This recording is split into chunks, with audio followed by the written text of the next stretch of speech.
Hello, you're listening to Minimal Electronic Plus on East Village Radio.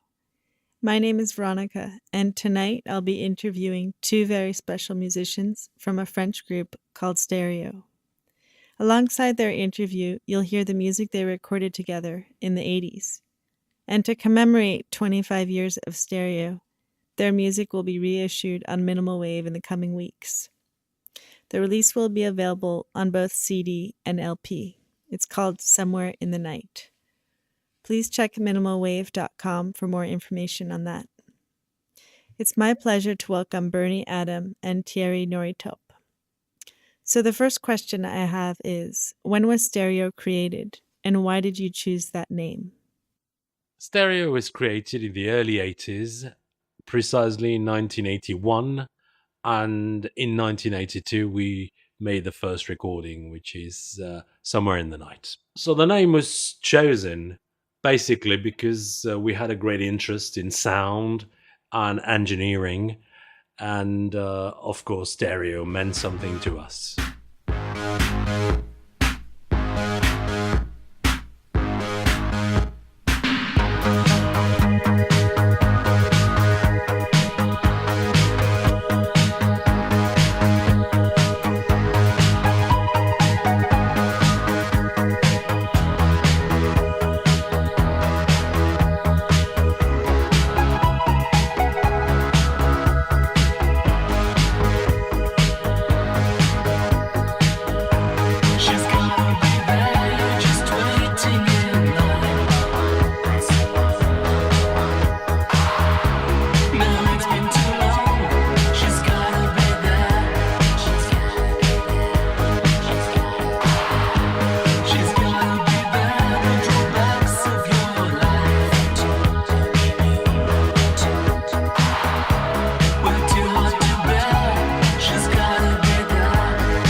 So that last track that you heard was called Somewhere in the Night, and it's by Stereo, who I am currently interviewing.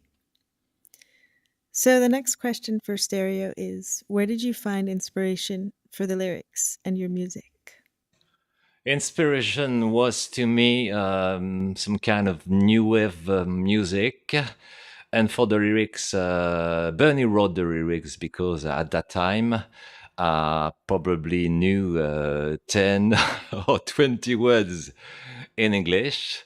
This is not completely true. He knew more than 10 or 20 words in English, but it's true that at the time I had to write the lyrics because there was no other way.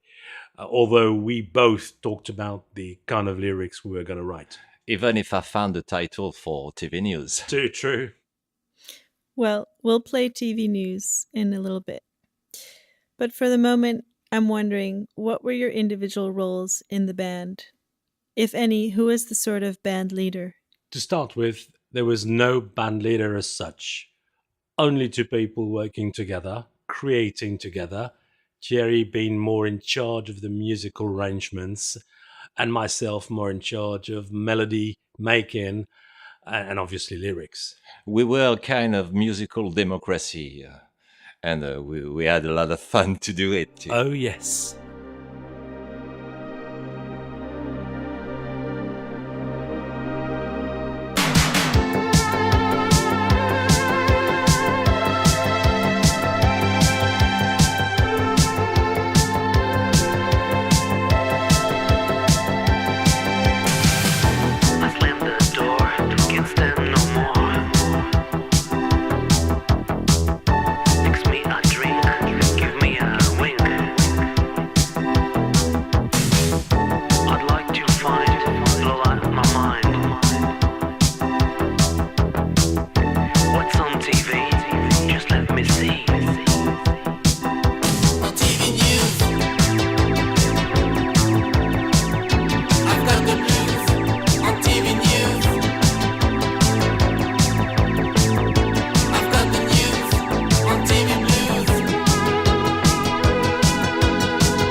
So tell us about your influences and what kind of music you listened to growing up. Influences to me as a guitar player, because I'm a guitar player, it's the Rolling Stones, Keith Richards, of course.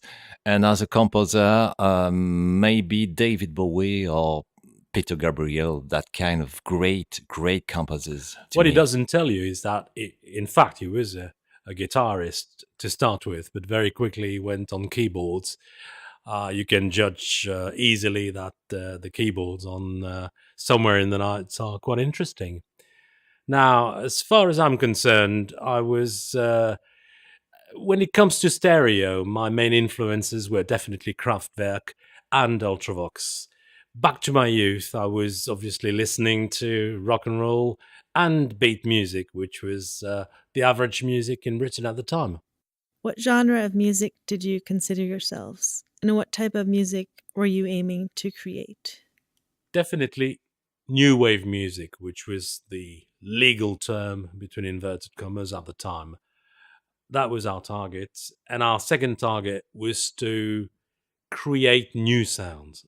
Apparently, we succeeded in doing that.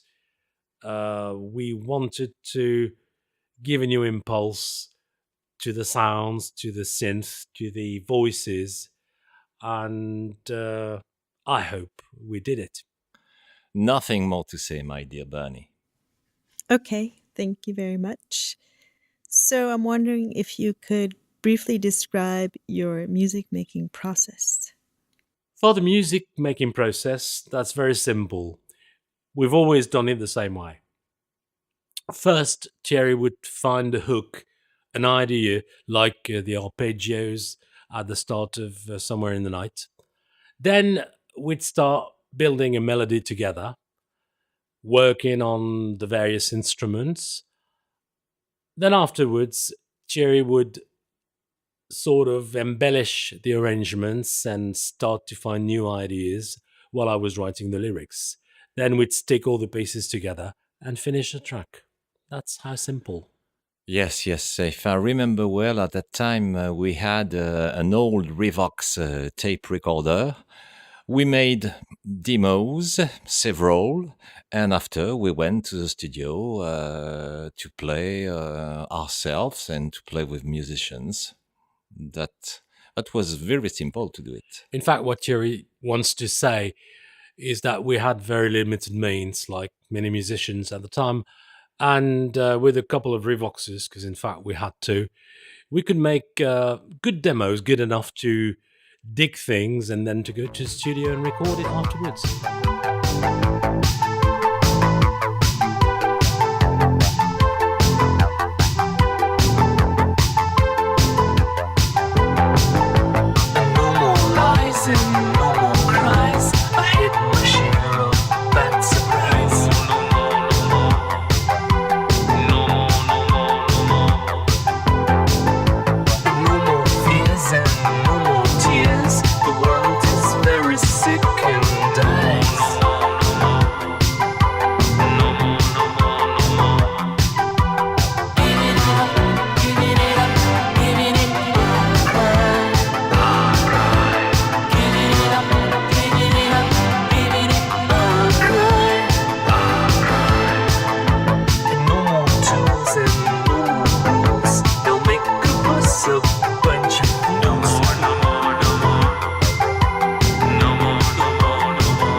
Well, we're so pleased to have you on East Village Radio.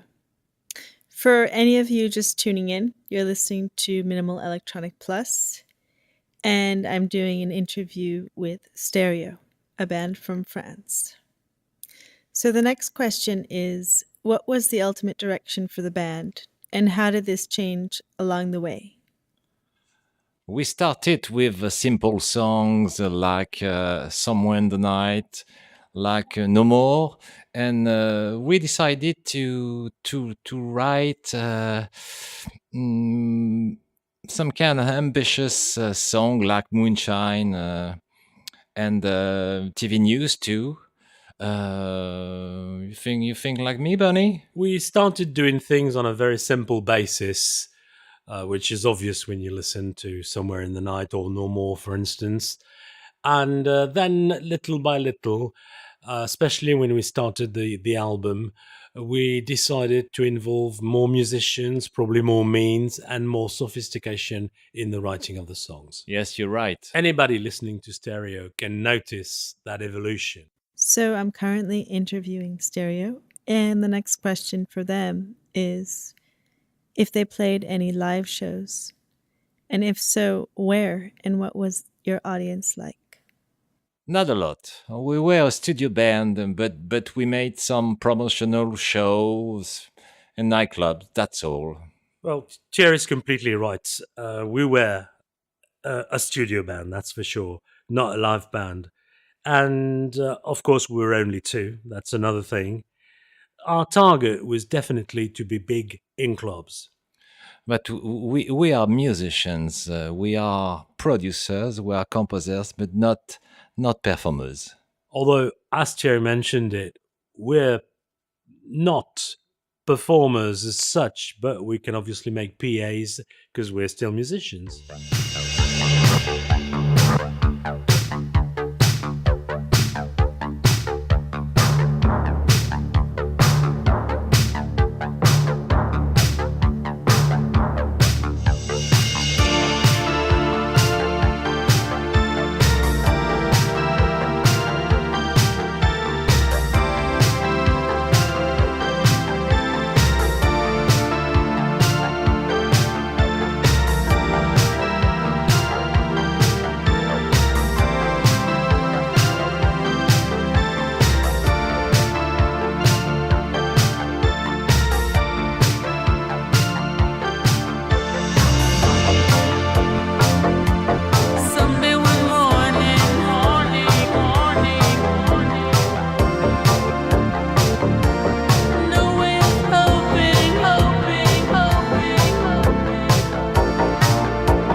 Thanks for tuning in. You're listening to Minimal Electronic Plus. So that last track that you heard was called Nowhere in the Island, and it's by Stereo. Now the next question for Stereo is about the track Somewhere in the Night, and No More. There's been a particularly amazing response to these two tracks. And I'm wondering, when did you feel that these tracks really started reaching people? Did this happen more recently, or was there interest all along? It was an incredible surprise to know what's happened on internet with Somewhere in the Night.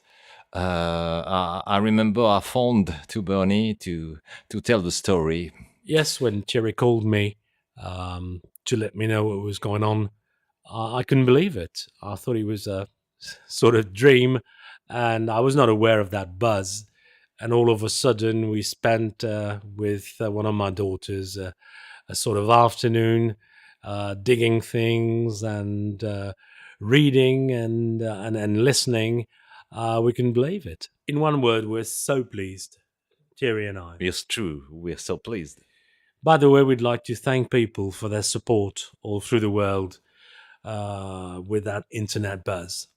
So we're really looking forward to the Minimal Wave reissue with all your material.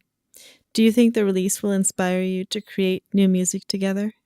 Tell us about your thoughts on the release. Oh, what can I say? I miss the right word to express the happiness I feel with that release. Yes, really. I don't miss the right word. I'm simply glad. It's a wonderful experience. And of course, we're ready to create new music on the same basis. We have some work on progress. And we'll soon see if we still have the same spark. So the next question for Stereo is about their solo work. You've both pursued music independently of Stereo, and I'm wondering, how does your solo work tie into Stereo? I keep on living my musical life. I'm still a composer. I work for French television, French radios, and I made a record CD, relaxing CD, new age CD for a French record company named Terra Humana, if you know. And I will also work for a French label, Vagrant Records. And you, Bunny? On my side, I've been doing quite a lot of production work, both in Kent and in London. I've also made some concept albums as a composer and as a producer. In fact, the link between these albums and Stereo is obvious. It's the research of a new sound, of the best sounds you can ever create, which is still my target. I'm going to speak in French. Bernie would translate. On a aussi pas mal travaillé pour la publicité. What he wanted to say, but he didn't have the words, obviously, was that we worked a lot for TV adverts, radio adverts, together or separately, within the last 10 or 15 years. Okay, thanks. So, we'd love to hear your musings on why now, 25 years later, there's such a strong interest in these sounds of the 80s. I don't have any idea, in fact. Don't worry, he's got ideas about this, but it may be a little bit hard to express these ideas in English. For me, the 80s were a very creative period, both in terms of sound and also of musical evolution. But especially the sounds. I mean, there were new sounds created, the first loops, the first synth, sophisticated peripherals, etc. I mean, that was a great period. Bernie, you are my English voice.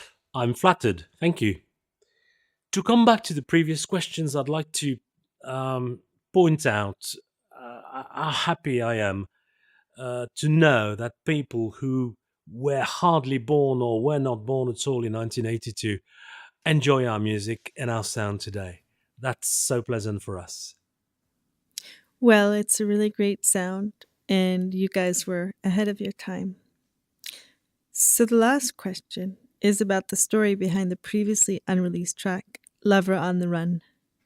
What is the story? The story of Lover on the Run is quite simple, in fact. We had limited room on the vinyl, this we all know. Our total time was too long. So there was one track we had to forget, and that was Lover on the Run. It was like a dance track, not in the spirit of the album. Yeah, it was more like a dance track, and obviously that was the one we had to forget all about. So we just proposed it, and the label agreed. To be honest with you, I forgot all about it, and it's Thierry who found it browsing through our old material.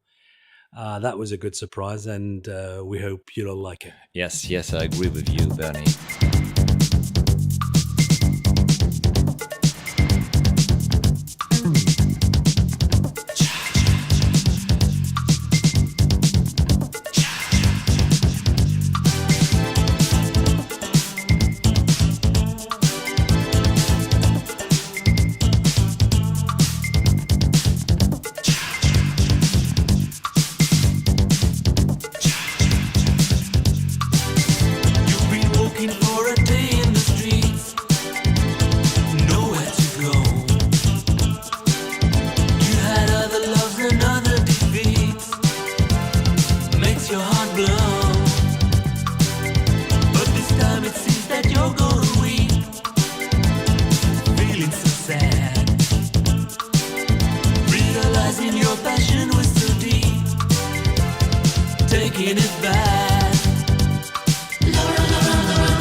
You've been listening to EastVillageRadio.com. This is Minimal Electronic Plus. The track that you're listening to now is called Lover on the Run, and it's by Stereo. This track will be available on an upcoming minimal wave release called Somewhere in the Night. The album will be available on LP and CD. Big thanks to Bernie Adam and Thierry Noritop for taking the time tonight for this interview. I wish them all the best. As a conclusion, we would like to thank everyone at East Village Radio for your support. Thank you very much. Yes, thanks very much for your support, including all listeners and, of course, everybody at East Village Radio. And a grand thank you, a grand merci beaucoup to Veronica. Thanks again.